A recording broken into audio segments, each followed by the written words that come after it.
So who are you? Okay, What so is this?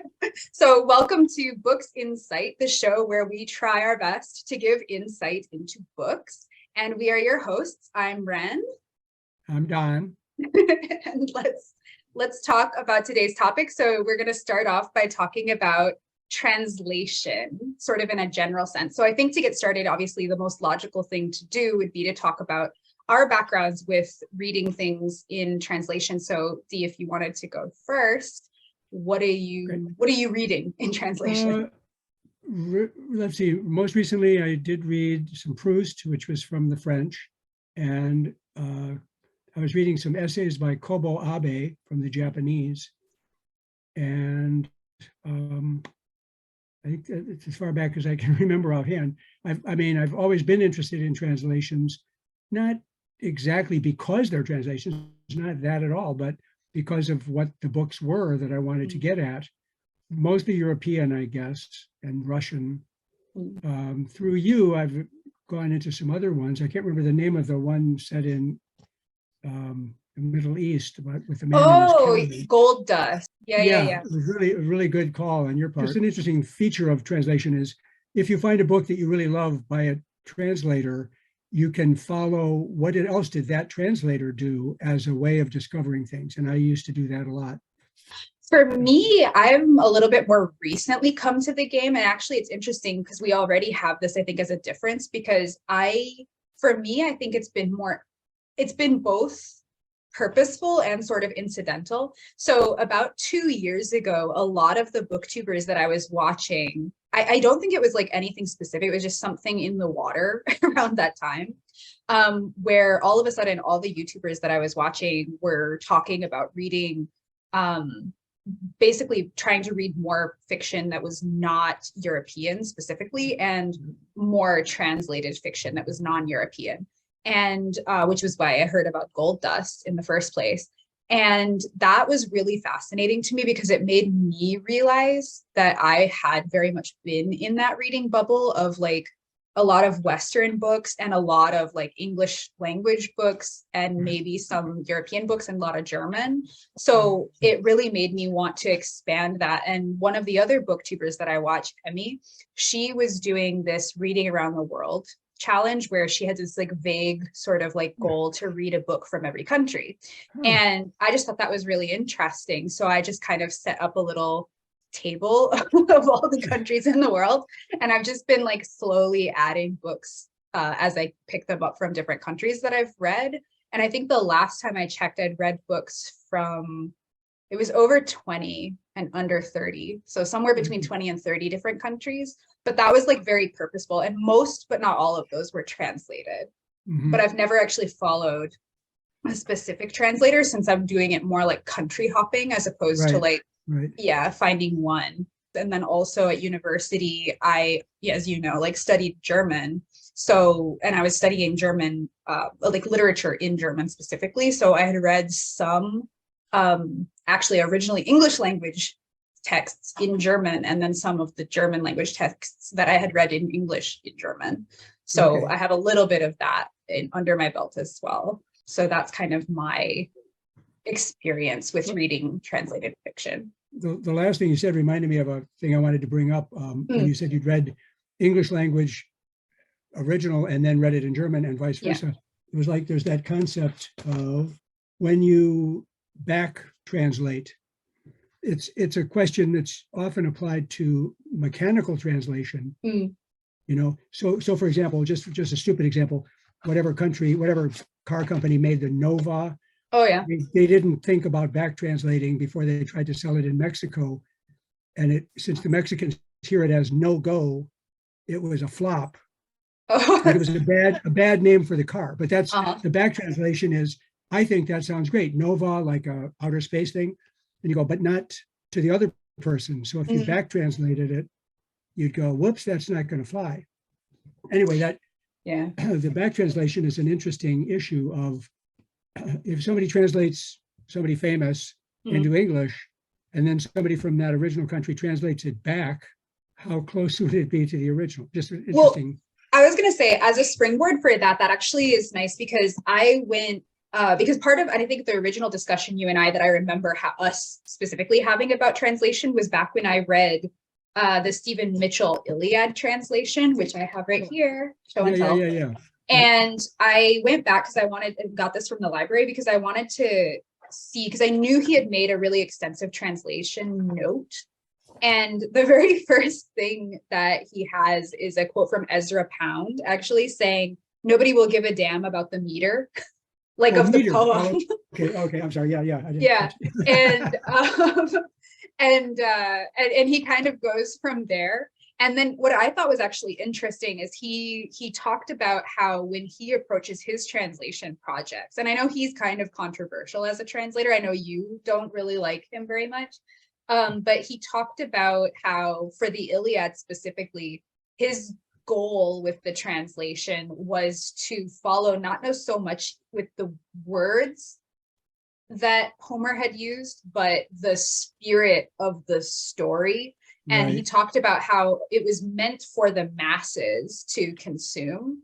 And so he wanted to remove the barrier of entry of the more old-fashioned diction that previous translations had used, and to make it feel more like the experience that a person back in the day would have had hearing this told orally by updating some of the language. Right. I think that's a problematic, to use a popular word, top way to do it. And I had some notes to myself of a woman, Emily Wilson, very recently, like 2 years ago, was the first woman to translate the Odyssey.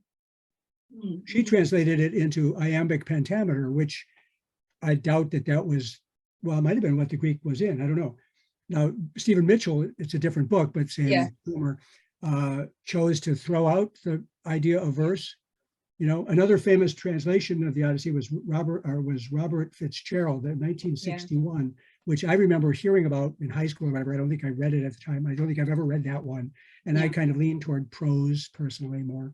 But people keep retranslating that, and she got an award for conveying ancient texts' relevance for our time and to highlight the assumptions that underline decisions. The last part sounds as though it's because she's a woman.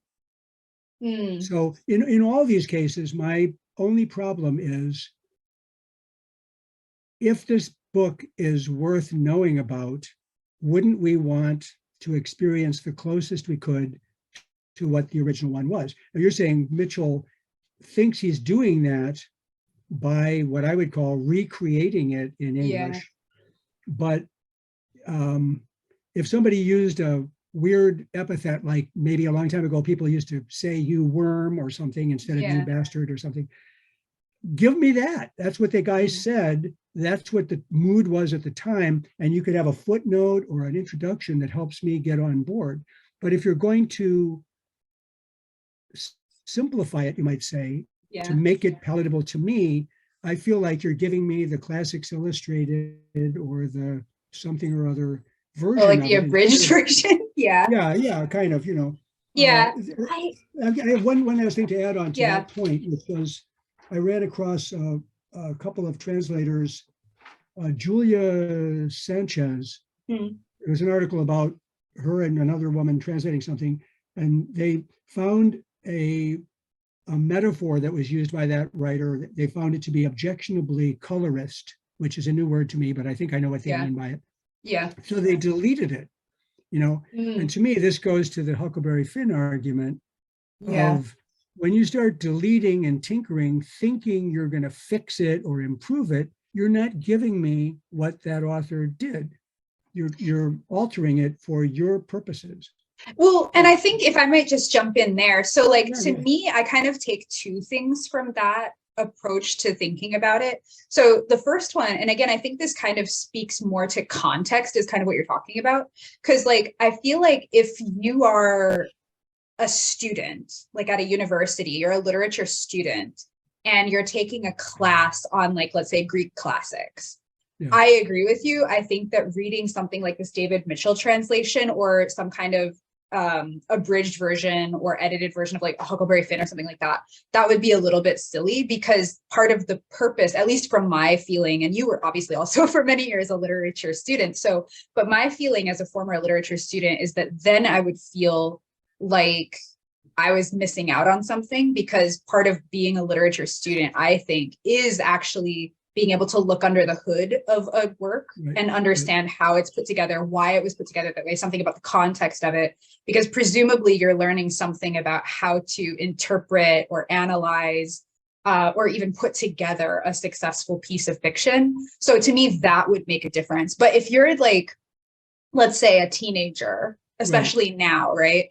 And you just kind of are interested for whatever reason, maybe you saw like a cartoon adaptation of the Iliad or something like that, or the Odyssey. Right. I feel like reading, and this is just my personal take, but I feel like reading something like the Stephen Mitchell translation might make more sense. Not because a teenager is incapable of like handling the original, but I just mean if they have a sort of fleeting non-academic interest in the story, and they just kind of want to understand the story, I feel like that type of translation is more of a gateway to then later tackling a more sort of purist translation. And I say that only because I feel like when you're talking about something like Shakespeare or something like the Iliad or the Odyssey or something like that, there's kind of two things that are happening. It's like there's the language that you have to interpret, and also the story, like what's actually happening. And I almost feel like those are two different beasts,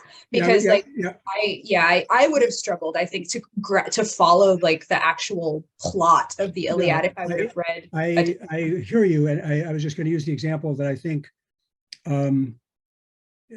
maybe a 10-year-old would appreciate West Side Story more than they would Romeo and Juliet. For instance, But I just hope they don't think, oh, I know that one, I'm not going to bother with Shakespeare. You go, no, it's a completely different experience to get the original. Yeah. And I can't pretend that I have that with Homer or Dostoevsky or anybody else. I'm getting a translation, but I want that translator to be as faithful as they can. I also want them to be incredibly sensitive to the subtleties. I don't want them to just know the language. Here's an interesting thing. Adam Robertson translated Beyond Babylon by Ijiaba Sego. He completed the translation a mere 5 years after his first ever Italian lesson. So I'm going, this guy studied Italian for 5 years and then took on the translation of this book. It's just, I mean, that sounds like, like saying, hey, I sped through the War and Peace in 2 weeks, in a week and a half. Yay me, like it was, what the hell? Yeah, no, first of all, I agree with you. That seems, we'll call it interesting. We'll say that's interesting.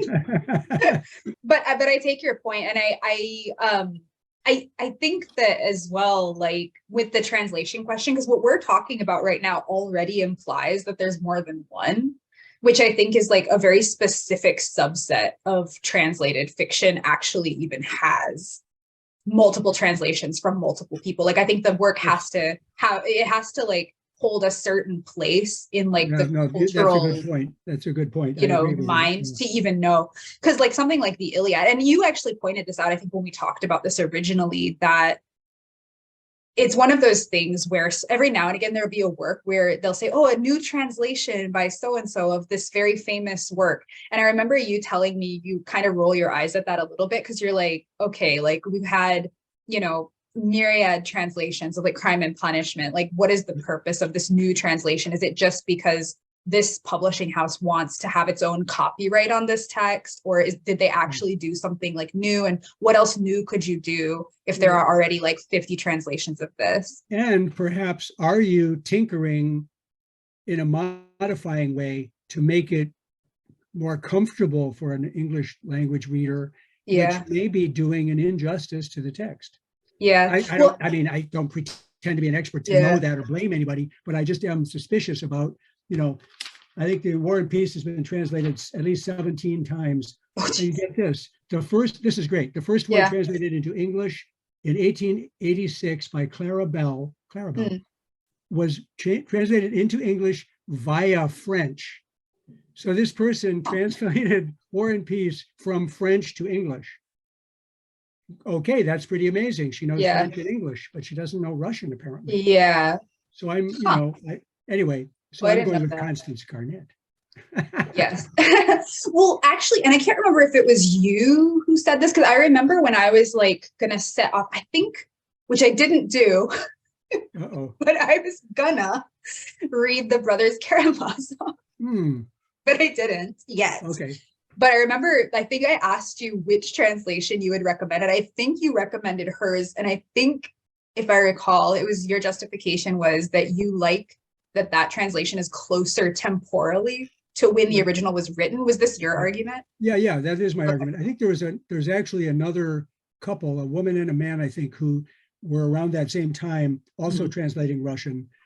And I don't remember if I've ever read anything by them, but I'm just hooked on Constance Garnett because I've had such great experiences reading the books. So you pick up a book, you go, I want to read this. And you go, oh, it's not by Constance Garnett. Why would I take a chance when I like her so much? And I was very pleased to run across that remark, which I've often misquotedly said, Italo Calvino called hers the beloved Constance Garnett translation, but it was actually his translator who said that.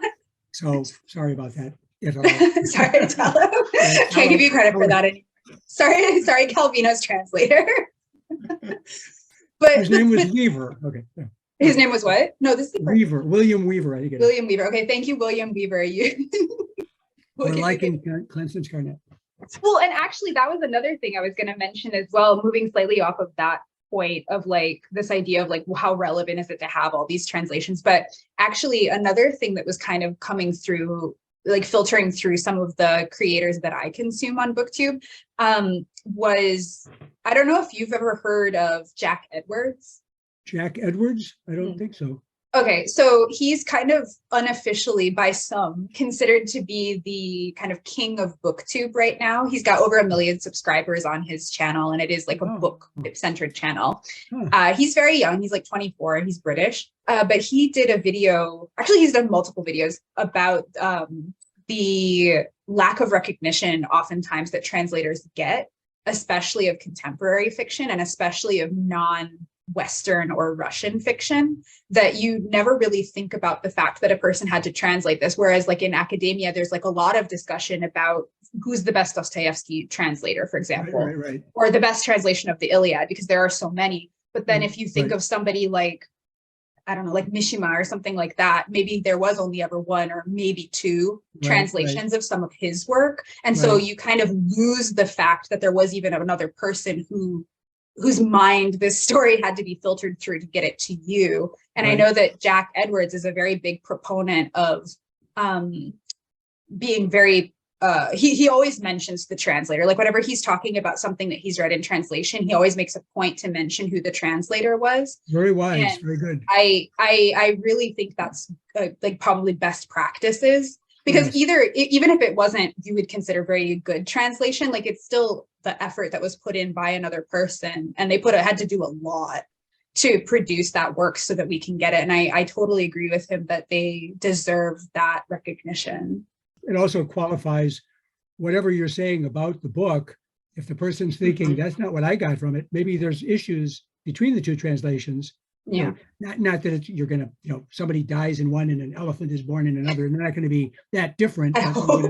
But there might be issues where somebody said, I thought it was kind of clumsy or clunky, where he's praising the fluidity of it. Yeah. It might be different translations. So it's good to know what you're talking about. Yeah. So that was why I was like, wait, who is Calvino's translator? We need to know.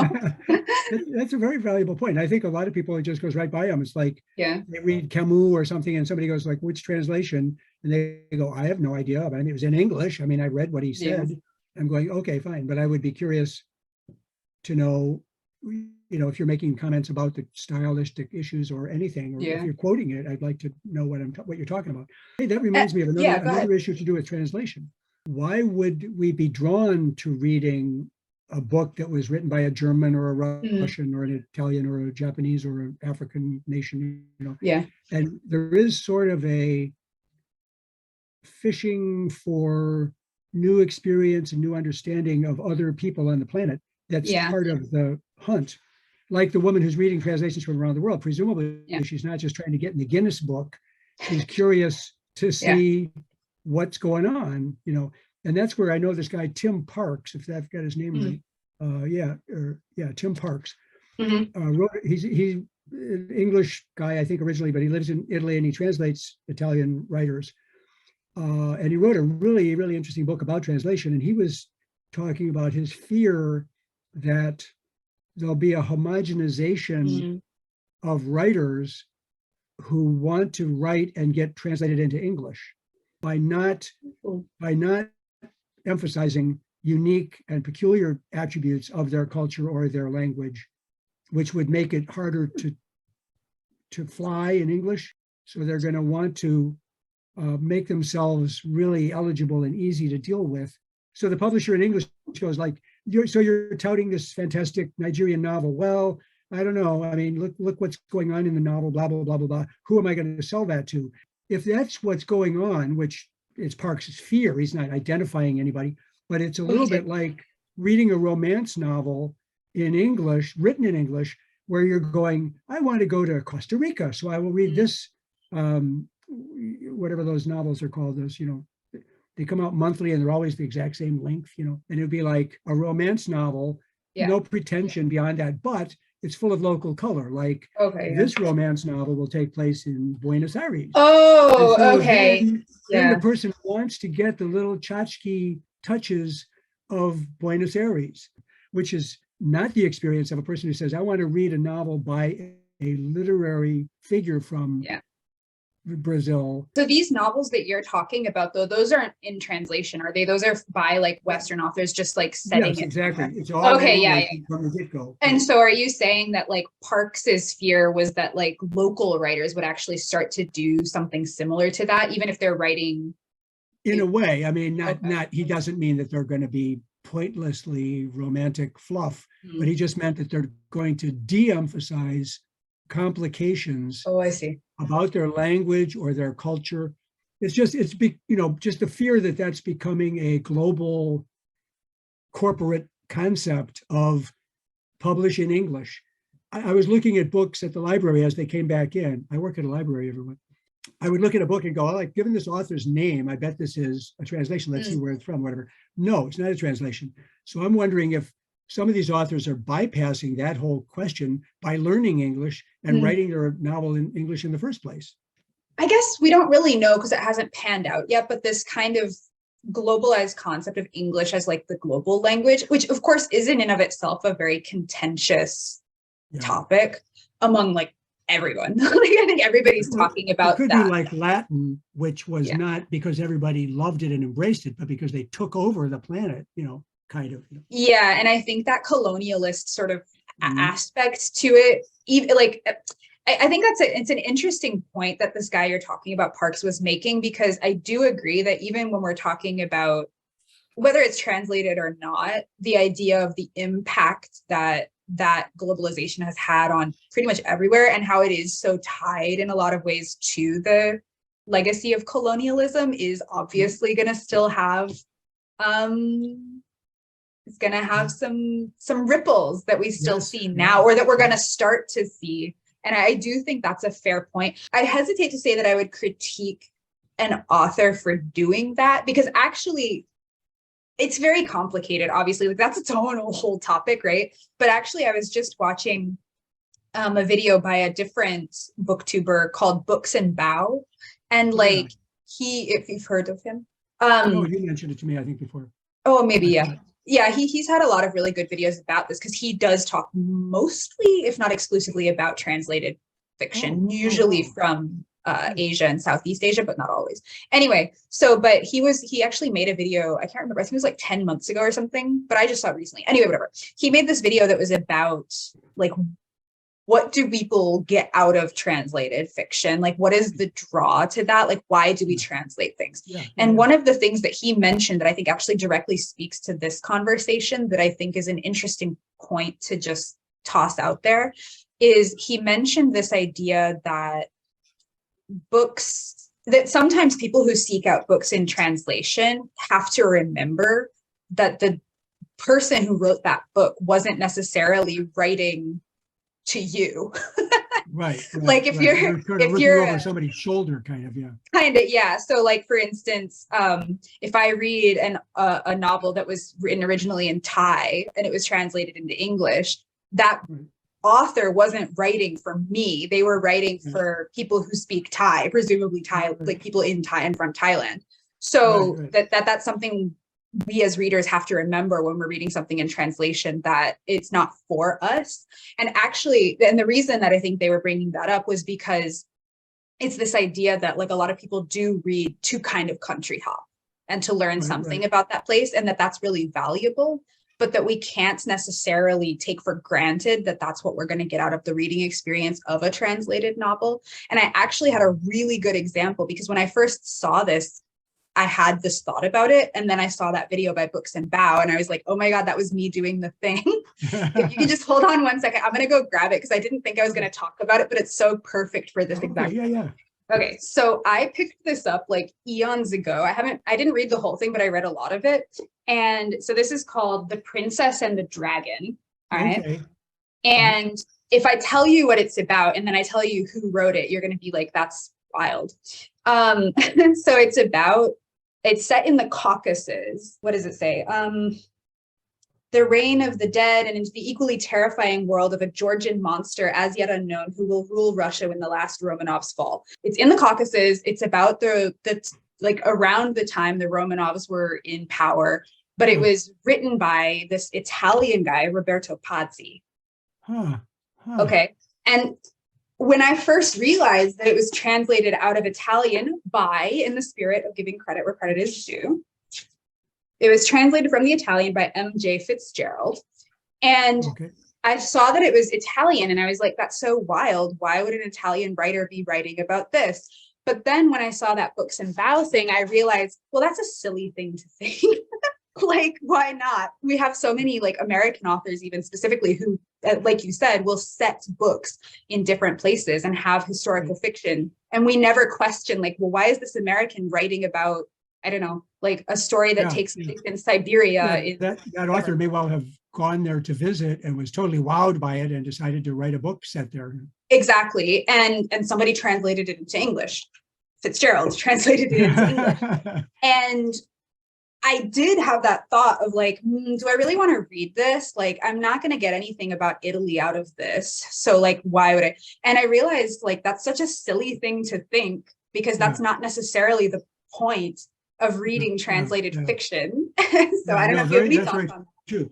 On the point about getting something of that country, the parallel to what I was saying before about like a chintzy story that's just cheesy, not intending to be anything super duper, that there might be a parallelism of saying, if you go on a tour to see another country, the tour is kind of this guided tour where they're going, we're going to see the highlights of the country. Like we'll see their famous building here and this famous garden here. And, there'll be some people who are kind of set up to sell you some lunch somewhere or whatever, you know what I mean? Yeah. So it's all this saran wrapped experience. Yeah. Now, I'm not saying it's not worthwhile. I mean, to see the Eiffel Tower or whatever, that's cool. Yeah. But to say like, oh yeah, I've done France, I saw this, I saw that, and I heard a certain person say garçon, So I'm just saying that the other way is you go with a backpack and you wander around the country, or you mix and merge and you try to learn some of the language so you can kind of wander on your own. Yeah. So those are the two different things in my mind that are like reading the cheesier version of a story that gives you some smattering of the culture, or reading a book by someone from that culture, translated sensitively, that you are bathed in that culture, Yeah, definitely. They're both armchair experiences in reality, but one has the potential of giving you something real, where the other one's pretty much a fantasy. I was going to interject and say as well, I think, and neither one of us have used these words exactly, but I think that it's kind of relevant to this point, is like, it is like the idea of something being literary fiction or genre fiction. And I say that as a person who enjoys both. Yeah. As you know. But I think that was something that I realized is that I, at some point, decided that for me, the point of reading translated fiction was like exclusive to literary fiction in some way, or in any case, I was going to read it as literary fiction, whether it was intended that way or not.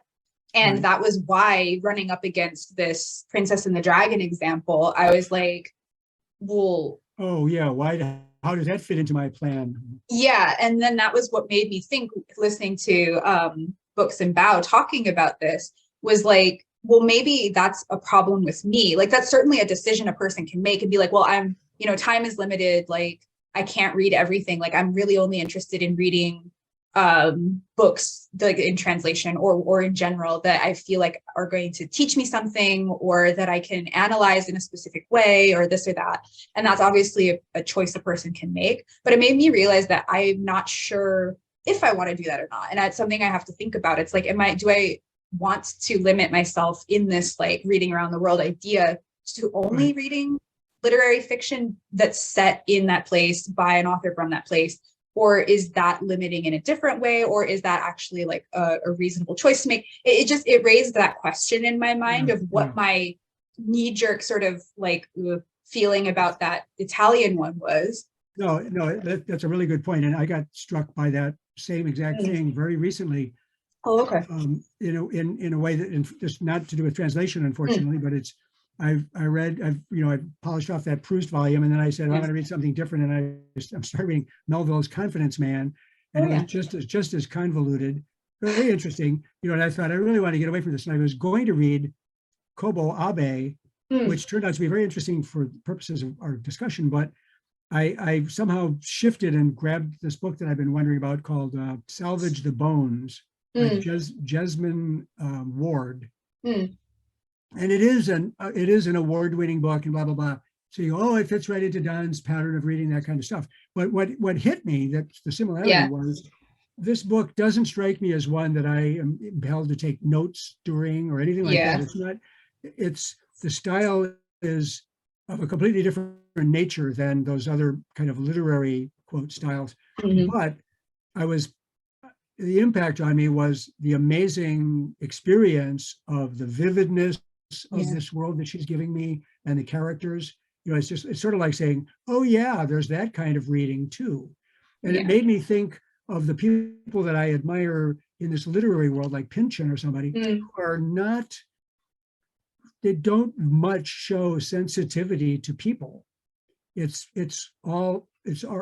arty in a sense that makes people that aren't interested in that like scoff and go like, oh, how arty, even though I do like that a lot and probably am more interested in that. But this book, Salvage the Bones, is strikingly visceral and poignant, and all these emotional qualities because of her writing, not because she's pandering to that or that she's a sentimentalist. It's just that she's writing about things that those other people aren't touching on so profoundly as this one is. It's really good. Well, and that actually, I almost feel like that could be a good podcast episode in and of itself. Is like, I mean, it's very broad, but I think it does speak to the heart of a lot of this, which is like, why do we read?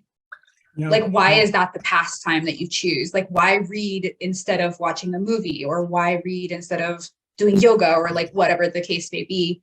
And like, what is sort of the point? So I really feel like that could in and of itself be an interesting discussion. But I do think it is striking that we both had that idea kind of floating around, even just talking about translation, because it does feel like, and I guess this is a question I have for you, like it does feel different somehow. Like it feels to me, and maybe this doesn't strike you, but because I went into reading translated fiction so purposefully initially, I think that it feels like a different experience to me. It's like I feel more inclined just sort of automatically to take that reading experience more seriously, because I think of it as like, oh, this is my opportunity to learn something about this place and to do textual analysis in a very literary way, because I'm only going to be reading those types of translated books.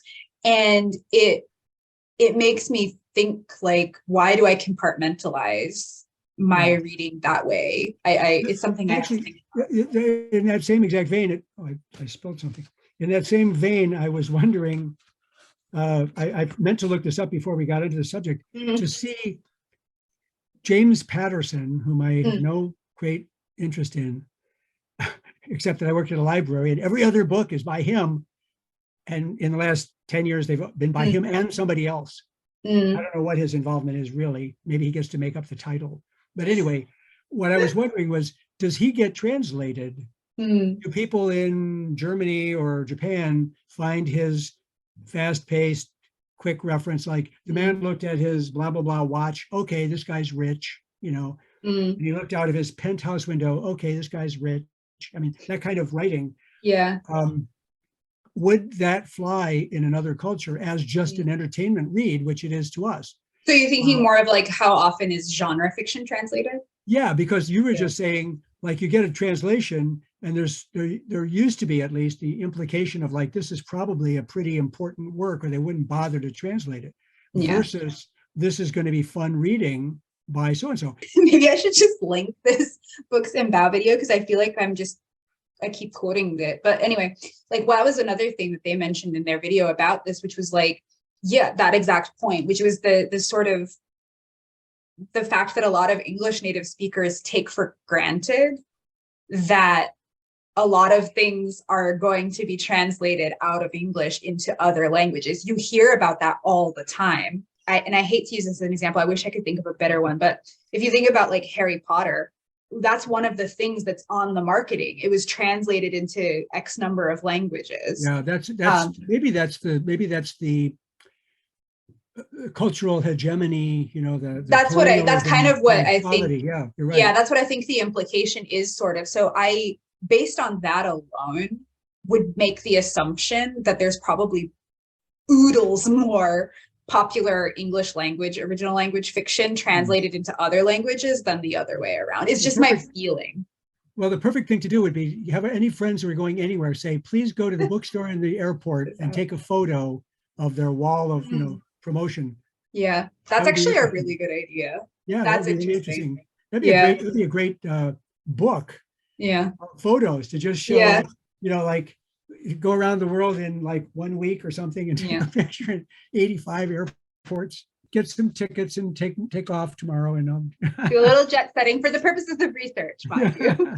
I'll get somebody to bankroll me. But I think your original point was like, just at an airport, because it's for this like in and out, like, just I forgot a book and I want something to do on the plane kind of purpose, that they might be more likely to just have whatever is popular. And I guess the question that I would have, going back again to this idea of kind of like the colonial like chokehold that English has on the world right now, I wonder even if at those airports, even if you were somewhere like, if you were in Japan, I wonder if would it be James Patterson, whether you're in Japan or Rio or and would it be in English or would it be in Japanese? Yeah, that's a good question. I wonder. Because of that hegemony of English, there would probably be English language things available. Yeah. But it may not be their giant display. But where a typical bookstore in America, you're not going to find a giant section of all languages of the world. Well, that was actually my question for you. So that confirms, because you've obviously worked at a number of bookshops. And they would have some things, but they would probably lean toward European languages primarily. The library has unusual things, and I tend to see them being returned. So I know that they're being checked out rather than whatever. I have never really studied the shelves. Yeah. I see Arabic things coming in. Sometimes it's for children learning, but a lot of times it's just a novel or a biography or something or other in Chinese or in whatever. So that's kind of cool that the West Bloomfield Township Library has a certain amount of play with foreign language books. But that whole thing is so interesting about whether we're just consumers of entertainment or whether we're getting some respect and interest in other cultures simultaneously, I feel like it's kind of both. And I know that and I think that that's kind of fine, actually, because again, I don't think, how to phrase this, every person who reads or watches movies or whatever isn't necessarily going to be like, oh yes, I'm deeply interested in analyzing this text in that kind of academic way. And I think that it's good, I think, that, or it would be good, I guess we're kind of pointing out that we're not really sure to what degree this translation is happening in this way, but I think it would be good to have a wider range of things in translation within a wider range of those genre types. So like not only literary fiction, but also pop fiction. And again, I, as somebody who, as we've discovered, wasn't really looking for that, it's possible that there is a wealth of that I'm unaware of, but certainly that's not the stuff you hear about. And I don't know the answer to that either. I do think it, a broad thing that everybody would probably agree with is there's a tendency to fear or a dislike the unknown, or something you superficially know, these kinds of judgments. So the more shared information, the more shared experiences, especially, oh, my new neighbor is from Egypt or something. Yeah. Rather than go like, oh man, there goes the neighborhood or whatever people might think. You just go, wow, here's an opportunity to learn about another part of the world.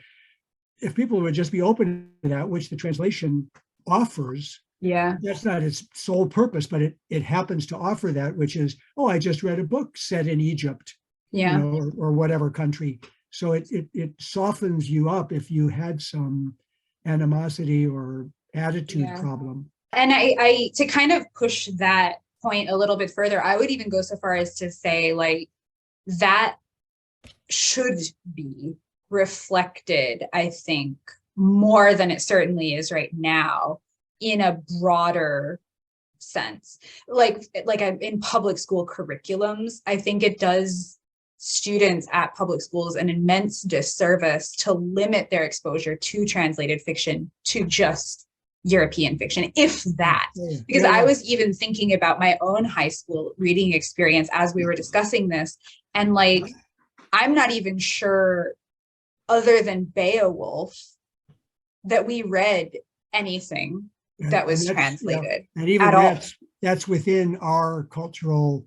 That's what I mean. English, that's what I mean. Like I know in some curriculums, maybe like I guess traditional books that might have been translated that you think of as like, oh, that could be in the high school like curriculum, maybe would be like, Crime and Punishment, perhaps, Dante, or something like that. Yeah, Dante's, so something like this. But again, like these are all Western. Not the countries that we don't have that cultural background with. Yeah, I mean, it should be, that should be included or introduced or promoted, just like, anytime we're trying to fix something like, well, how come there are no women heads of movie studios or whatever it is? And you go, that's kind of fishy. Those kinds of things where you at least are examining it. It would be really nice to have some grade school or middle school or whatever level promoting something more diverse than it has been. Well, and I think as well, that's part of the reason why I really appreciate larger like Booktube specifically, and like book talk content creators like Jack Edwards, like Emmie, like The Artisan Geek, like BooksandBao, being such good advocates of translated fiction, just broadly, without even really getting into particularly like the literary value of the thing. And they don't have to defend it or promote it as a special purpose. It could just be, this was a real enjoyable book. Why don't you try it? Yeah. And as a matter of fact, a good example that I have of that, I didn't even know this was translated, actually. I barely even knew that it was a book, to be quite honest. But I didn't know that The Never-Ending Story was German. Oh, yeah. I read, did I read that to you guys? Probably not. No. I don't remember that. I don't know. We watched the film. That's not Funka, is it? No. His name's Ende. Oh, yeah, that's right. Ende. Yeah, I remember that. Yeah, so I just discovered this like a week and a half ago because I stumbled across a copy of it at a used bookstore, and I was like, translated from German. And then because like I first of all was like, that was a book, and then second of all I was like, and it was translated. So to me, that's like a good example of that. Quick question about your copy of the book. Did you notice if your copy had two different color typefaces? The original English edition of that book, if I remember right, when words were coming from the other dimension, you might say, they were in, like, there was green versus red or something like that. They had the entire book was done in typeface. Yeah, it was really cool. I forgot all about that. I'm pretty sure it was that book. The original, the first edition, yeah, the book from that story. Oh, yeah, no, I just have like a mass paperback copy of it. Okay, I think this was the hardback. Okay, yeah, no, but I was at the bookstore at the time. Oh, well, yeah, so that was a bit, but that's like a really good example, I think, actually, of the idea that, like, where are we getting things that were not necessarily like literary fiction, certainly not even for adults, that were actually translated. Kids books is a great, you're right, that's a great example. And that other woman that I just mentioned, I forget her first name. Funka. Yeah, had a whole series of books that were really cool. Oh yeah, Inkheart. Yeah, exactly. That was the first book I ever read in German, actually. Oh wow, that's pretty cool. So I've actually never read that in English. We're talking a lot about, I mean, inevitably talking a lot about like globalization and language learning and things like that when we're talking about translators, first of all, but also like the idea that there are going to be people, and again, it sounds like Parks was a little bit cynical about this, but I would also add that it could be a positive thing. In fact, I would say it probably is overwhelmingly a positive thing.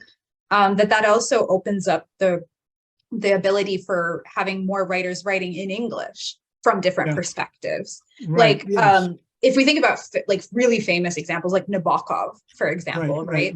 Like, I think that's interesting because it also then raises questions about identity, which is its whole other discussion as well. Like, is Nabokov, because he's writing in English, would we still consider him a Russian author, or is that an English author? And, he's a Russian man, but his books are set largely in like Western countries, and he's writing in English. Samuel Beckett wrote in French.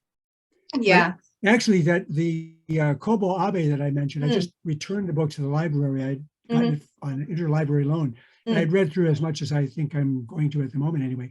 His topic is really interesting. And the book that I kind of skipped over to read, the one about salvage the bones. It's something like the beasts come home, or something weird title like that. It's about he had the experience. I don't know if it was Manchuria exactly, but it's a word very close to that. He was brought up, he's Japanese, Kobo Abe, but he wound up growing up in this internment camp kind of in a different part of the, not on Japan. When the people that had been in this internment camp were freed and they tried to go to Japan, they didn't feel welcomed. And he has this whole elaborate concept of identity being very problematic. Like, it's not just your language, it's not just your nationality. What is it exactly? He's a very interesting author on that. So that's similar to what you're talking about. Keep an eye on. Like you just said, Nabokov, has no problem in English. He's a stylist. Yeah. Joseph Conrad, despite some problems with some of his writing, was considered one of the finest stylists in English. He was Polish, not English. But yeah, English was his second language, and he became like one of the premier stylists. Yeah, so it is interesting to think about how, translation does kind of open up this broader discussion about identity in this kind of increasingly globalized world where people are sort of shuffling around, and how that impacts the types of topics that are being tackled in just fiction broadly, but certainly that's going to come up when we're talking about translated fiction. A book that I didn't go for, but I might go back to, can't think of the guy's name, but the concept was a alternative history in which a South American emperor takes over Europe. I mean, like Aztec or whatever, So it's like a really wacky idea, but I think he's trying to expose in a peculiar way the problems with how the world gets interpreted. What do they call it? The winners write the history books. Oh yeah.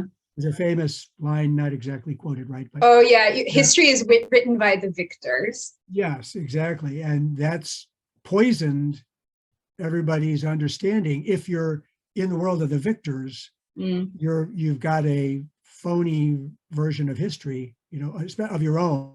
Yeah.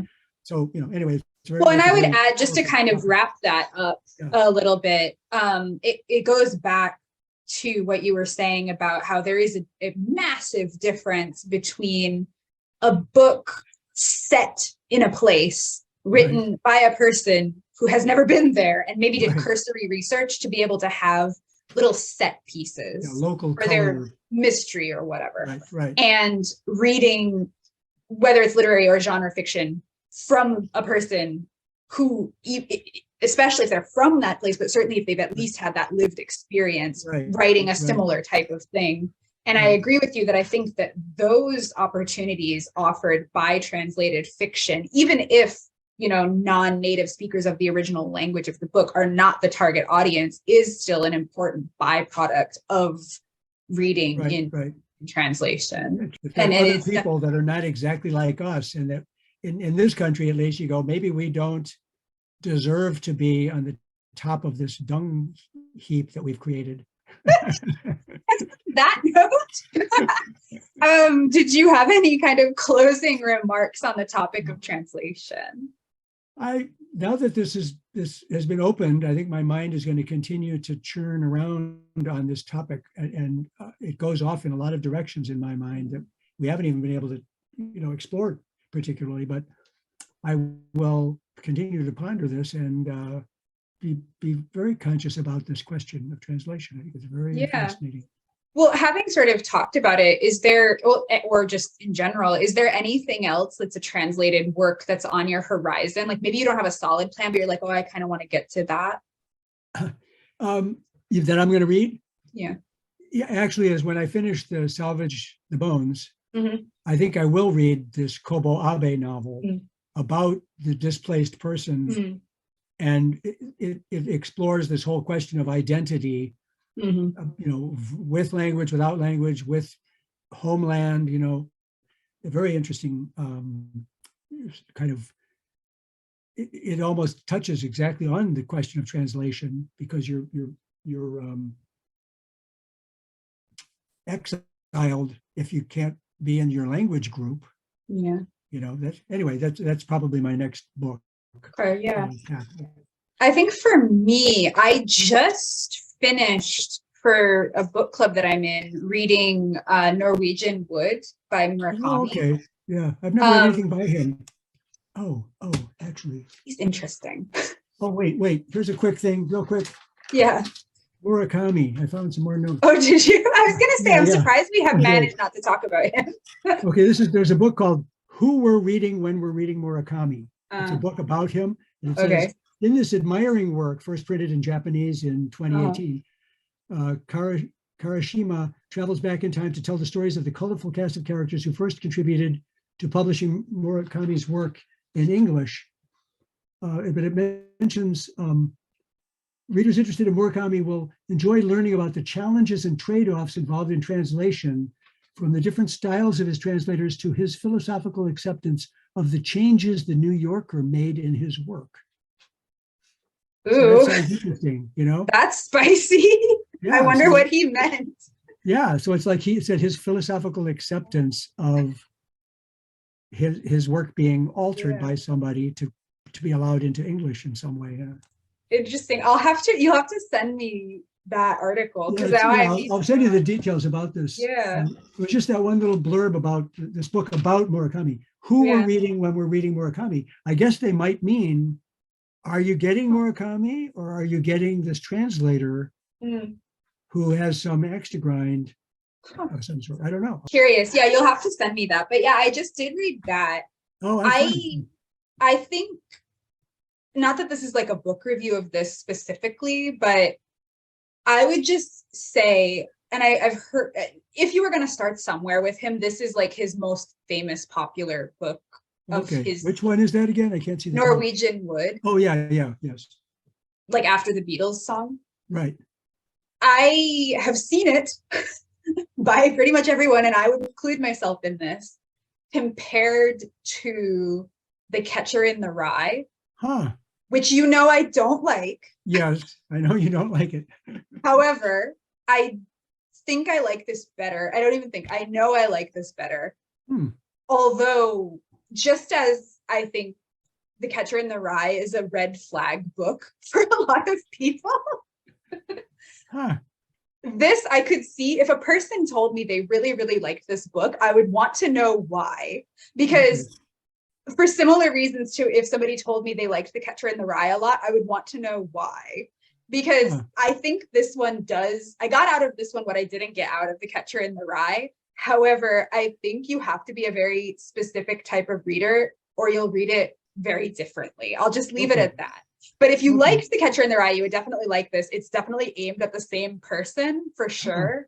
Okay. I just think this one was overall, there was the opportunity to understand something better from this than that one. That's just my personal hot take. Well, I might get to that one. I might be on a Japanese translation binge here. I feel like you could do worse than this. I actually genuinely would be curious to know your opinion about it because you were actually a student at the time this is set.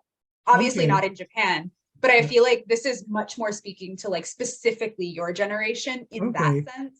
But I think that even just being set like roughly a decade after The Catcher in the Rye, it's already closer enough that I could still understand greater identification with this one. Yeah, I think I can understand the world this one's set in a little bit better than The Catcher in the Rye, which is interesting because this is in Japan, not even in the US, but that's a whole other thing. So I just finished that one. And then the next thing I think that I have on my horizon in terms of translated fiction is this one, which is called The Blind Earthworm in the Labyrinth. So this cover, I actually really like the cover a lot. And this is translated out of the Thai. So the author is Viraporn Nidipratpa, and it was translated by Kong Ritti.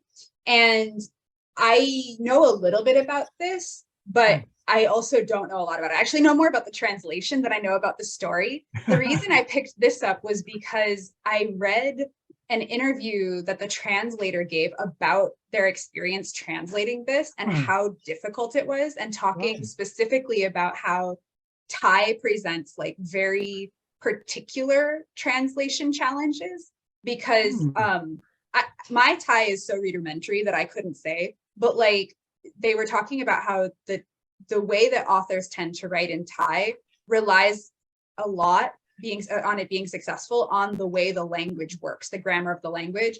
It's like a lot more rhymey than English is, and that plays into even like prose, as well as like having a lot more flexibility with like word order and things like that than we have in English, and how it kind of, they were saying, inherently makes Thai fiction a little bit more stylistic than a lot of English fiction, at least in their opinion, and that made translating this particularly difficult because of all of those factors. Because even for a Thai writer, they were saying this author had a very specific type of rhythm to their writing that they wanted to try to get into the English, but they found it very challenging. Yeah, that's a really great example. I know we're kind of winding up, but to me, that all speaks about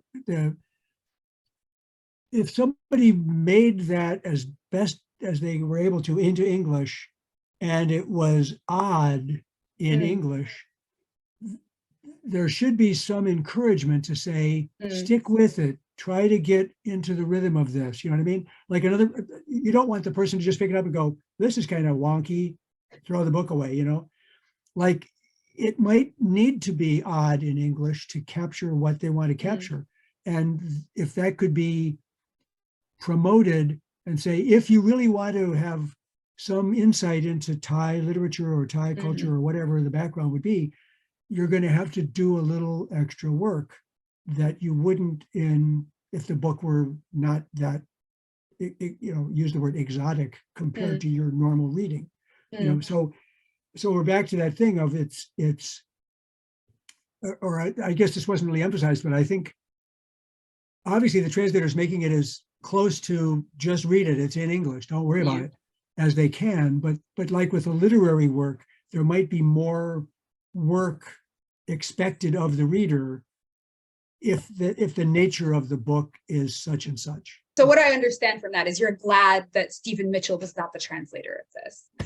Probably. I mean, well, see what you think when you read it, and see if you get some of the quality that the translators probably say. You know, I don't know if there's an introduction in that, but that would be an important thing in my mind, a nice introduction by the translator discussing issues about it, and maybe a footnotes or something in the back to help guide the reader if they need it. With what's his name? We were just talking about Murakami.